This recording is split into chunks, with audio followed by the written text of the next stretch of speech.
Imaginez, vous êtes tranquillement dans votre chambre d'hôtel sans savoir qu'un pervers vous observe en cachette. Terrifiant, non? Eh bien, c'était pourtant le mode opératoire de cet homme. Je te raconte l'histoire de Gérald Fouz, le voyeur du motel. Nous sommes en 1980. Guy Tallez, un prestigieux journaliste américain, connu pour ses enquêtes sur la sexualité post-68 hard, reçoit une mystérieuse lettre. Un homme lui explique avoir acheté un petit motel dans le Colorado dans le but d'espionner les ébats sexuels de ses clients et clientes. Intrigué, le journaliste se rend sur place pour rencontrer le voyeur. Il découvre que Gérald Fouz a effectivement fait des trous dans le plafond d'une douzaine de chambres au-dessus des lits. Dissimulés grâce à des grilles d'aération, ils lui permettent de faire du grenier une plateforme d'observation. Gérald Fouz explique aussi aux journalistes qu'il répertorie scrupuleusement les pratiques sexuelles de ses clients dans un journal.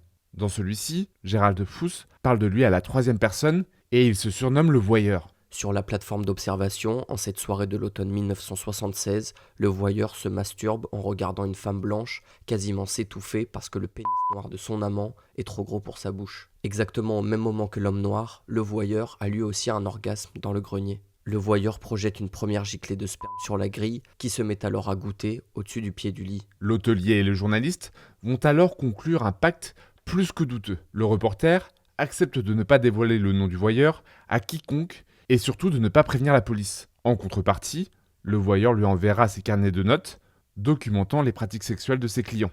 Ce pacte durera 33 ans. En 2013, le voyeur accepte que son nom soit dévoilé car le motel a été détruit et que les faits ne peuvent plus être condamnés. Le journaliste décide alors de publier un livre relatant l'histoire du voyeur, dans lequel de nombreuses pages du journal sont reproduites. À sa sortie, le livre fait scandale et met à mal la réputation du journaliste. Pourquoi n'a-t-il pas prévenu la police pendant plus de 30 ans? D'autant plus que certaines scènes décrites dans le livre sont pénalement répréhensibles, comme un viol sur mineur et un meurtre. Pire encore, le journaliste n'a même pas pris la peine de vérifier les dires de sa source. Des journalistes découvrent en enquêtant des incohérences de date dans les carnets du voyeur. Il ne possédait plus le motel pendant certains faits qu'il décrit. Aujourd'hui, on ne sait pas ce qui est vrai et ce qui est faux dans les carnets de notes de Gérald Fouz. Seule certitude, il avait bien conçu une plateforme d'observation pour épier les actes sexuels de ses clients. Et surtout, il a détruit la réputation du journaliste Guy Tallez. Cette histoire est retracée dans un documentaire disponible sur Netflix, intitulé Voyeur.